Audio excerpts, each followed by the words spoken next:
ভাষা জানতে পারতেন সুলাইমান নবী। একদিন সুলাইমান নবী বসে আছেন আর একটা ওর পাশের একটা লোক বসে আছেন। মালাকুল মউত মানুষের রূপে চলে গেছে। মানুষের রূপে যাওয়ার পর সালাম কালাম করে ওখান থেকে মালাকুল মউত চলে গেলেন। মেকমান আওয়াজ ঠিক কি যে ভাই, এবারে ওখান থেকে চলে গেছে। যাওয়ার পর আধ ঘন্টা কিংবা 20 মিনিট পর 1 ঘন্টা পর সুলাইমান নবী কিন্তু নিজের জায়গাতে বসে আছেন, মালাকুল মউত আবার চলে গেছে। তার আগেকার ঘটনা, যখন সুলাইমান নবীর সাথে দেখাশোনা করার পর মালাকুল মউত চলে গেলেন, মানুষের রূপে গেছিলেন দেখা করার জন্য, তো পাঞ্জরে যে লোকটা বসে আছেন তখন সুলাইমান নবীকে বলছেন, সুলাইমান নবী, এখন যে লোকটা আপনার আমার সাথে দেখা করে গেল, এই লোকটাকে তো কোনোদিন জীবনে দেখিনি, এলাকার মানুষের মতন লাগে না, এই লোকটা কে? সুলাইমান নবী বলছেন, এটা মানুষ নয়, এটা আল্লাহর ফেরেশতা, এটা মালাকুল মউত, মানুষের জান কবজ করে। এই কথাটা শুনে লোকটার মনে কিন্তু জ্বর হয়ে গেল। হ্যাঁ, ই আমাকে দেখে গেল মানে কখন এসে আমার জানটা কবজ করে চলে যাবে। সুলাইমান নবীকে বলছেন যে এই মাটিতে আর থাকবো না, ফিলিস্তিনের মাটিতে। বলছে কোথায় যাবি? বলছে আমাকে বাতাসকে হুকুম করেন বা কোনো জিনকে আমাকে হিন্দুস্তানের মাটিতে পৌঁছে দিবে। ঠিক আছে যাও। মতের পরে ওখান থেকে চলে এলেন এখানে। এবার আধ ঘন্টা পর মালাকুল মউত আবার হাজির হয়ে গেছেন কোথায়? সুলাইমান নবীর কাছে। দেখছেন সুলাইমান নবী এখন।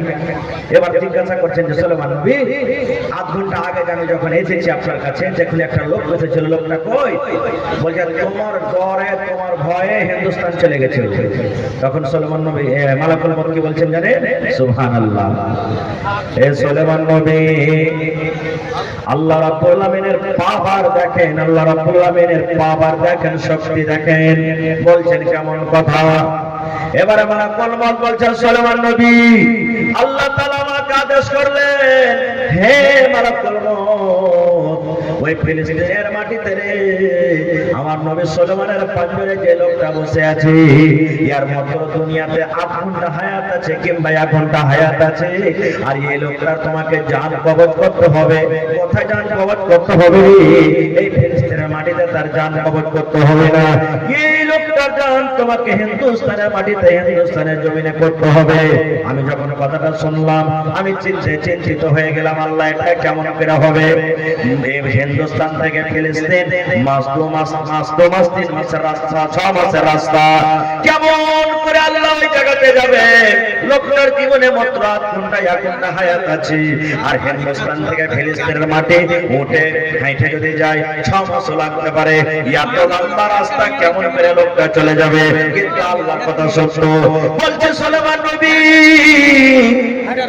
লোকটার আমি জান কবজ করে এখনই হিন্দুস্তানের মাটি থেকে এলাম, এখনই তার জান খানটাকে আমি কবজ করলাম। আর জান খান কবজ করার পর আমি শুধু দেখতে এলাম আপনার কাছে যে আমি যে লোকটার জান কবজ করলাম, আপনার পাঁজরে যে লোকটাকে দেখে গেলাম, ওই লোকটা কোনো অন্য লোক। এবারে বলছেন, ওরে আল্লাহ, আল্লাহ রাব্বুল আমিন কি করতে পারে না? আল্লাহ রাব্বুল আমিনের কাছে কোনো জিনিসের কমি নাই। তাই আল্লাহ কোরআনে বলছেন, আইনামা তাকুনু ইউদরিকুমুল মাউত ওয়ালাউ কুনতুম ফি বুরুজিন মুশাইয়াদা। আল্লাহ বলছেন, দুনিয়ার মানুষ রে, আইনামা তাকুন, তুমি দুনিয়ার যে কোনো কোণাতে থাকো না কেন, তুমি মাটির তলাতে থাকো না কেন, পানির তলাতে ঘর বানিয়ে থাকো না কেন, সমুদ্রের উপরে তুমি থাকো না কেন, চাঁদের উপরে তুমি থাকো না কেন, আকাশের উপরে তুমি থাকো না কেন, যে দুনিয়ার কোনো কোণাতে থাকো না কেন, আল্লাহ বলছেন যে জায়গাতে তুমি থাকো না কেন, ইউদরিকুমুল মউত, মউত তোমার কাছে যাবে রে, মউত তোমার কাছে পৌঁছবে। তুমি মউত থেকে ছুটকারা পাবে না, পাবে না, মউত থেকে বাঁচতে পারবে না। যদি তুমি বড় বড় বিল্ডিং জেলার ভেতরে থাকো, মউত তোমার কাছে যাবে। নারে তাকবীর! ভাই মুসলমান, আপনি কি দেখান?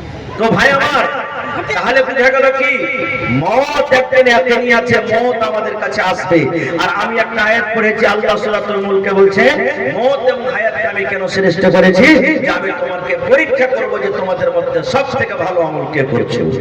ভাই আমার, এই বিষয় নিয়ে আলোচনা করলে অনেক লম্বা সময় লাগবে, তাইলে আমার বিষয়টা একটু ফুটে উঠবে, কিন্তু আমার পিছনে আরো বক্তা, সময় খুব কম, আর মানুষ দান দেওয়ার জন্য খুব একবারে হুড়াহুড়ি করছে। তো ভাইরে, আপনারা 10 থেকে 15 মিনিটের মধ্যে এই মাদ্রাসার জন্য সুবহানাল্লাহ, যেটা হলো মুসলমানের মান, শান, জান, মাদ্রাসা আছে বলে আজকে আমরা আপনাদের সামনে স্টেজে বসে দুটো কথা বলছি। মাদ্রাসাতে পড়ে লেখা আপনাদের সামনে দুটো কথা বলছি। মাদ্রাসা আছে বলে ইমাম সাহেব আপনার বেটা বেটির আপনার কি বলছে বিয়ে শাদী পড়াইতে যায়। মাদ্রাসা আছে বলে মাদ্রাসার পড়ালেখা হয়ে আপনি আমি যখন মরবো তখন জানাজা পড়াতে যাবে।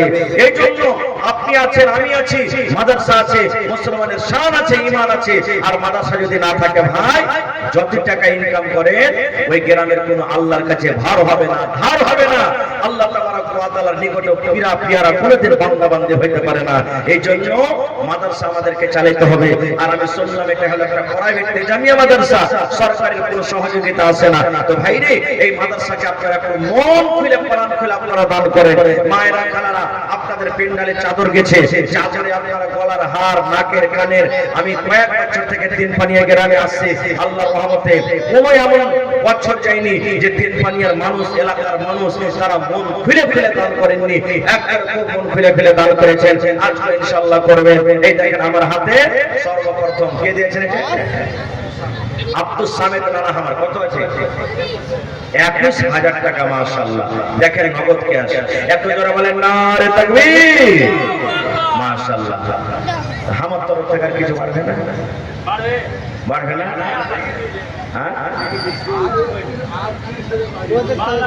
মানে আমি সোজাসুজি 50 করছি নাকি এটা চলবে? মানে এত শেষে আর 29,000। জি জি পারবে ইনশাআল্লাহ। দেখেন হিম্মতে বান্দা মাদাদে খোদা। দেখেন আমি আপনি দুনিয়া থেকে চলে যাব, আল্লাহ রাসূল বলেছেন মানুষের মরে যাওয়ার পর 3টা আমল কবরের ভিতরে যেতে থাকে, বন্ধ হয় না। তার মধ্যে একটা সাদকায়ে জারিয়া, এই মাদ্রাসা, মসজিদ, আল্লাহুস সামাদ। আপনি আমি কবরে চলে যাব কিন্তু নেকি বন্ধ হবে না, নেকি পৌঁছতে থাকবে অনলাইন কবরে। তো আমার নানা জান আব্দুল সামাদ সাহেব 50,000 টাকা ইনশাআল্লাহ দিবেন। নারে তাকবীর ইনশাআল্লাহ তাআলা। রব্বানা এখন যতটি আছে দিয়ে দেন, পরে দিবেন, কিন্তু 50,000 লিব আপনার কাছে খালি তো হেলে। জি জি জি মাশাআল্লাহ। দেখেন আল্লাহুস সামাদ। আয় আল্লাহ, আপনার নামই লাগবে না, বাকি আপনি একটা লগো দিয়ে মনে করলেন, আপনি কহে দেন খালি। হ্যাঁ খালি কহে দেন আপনি। মাশাআল্লাহ। তো 25,000 নগদ আর 25,000 পরে দিয়ে দেবেন ইনশাআল্লাহ। আচ্ছা আচ্ছা, এক কাম করেন আর 5,000 করে দেন, 30,000 করে দেন। জি আচ্ছা ঠিক আছে। মাশাআল্লাহ, জাযাকাল্লাহ। ربنا ظلمنا أنفسنا وإن لم تغفر لنا وترحمنا لنكونن من الخاسرين ربنا آتنا في الدنيا حسنة وفي الآخرة حسنة وقنا عذاب النار। হে রব্বুল আমিন, তোমার কোরআনকে কত ভালোবাসি, মাদ্রাসাকে কত ভালোবাসি, দ্বীনকে কত ভালোবাসি, নবীকে কত ভালোবাসি।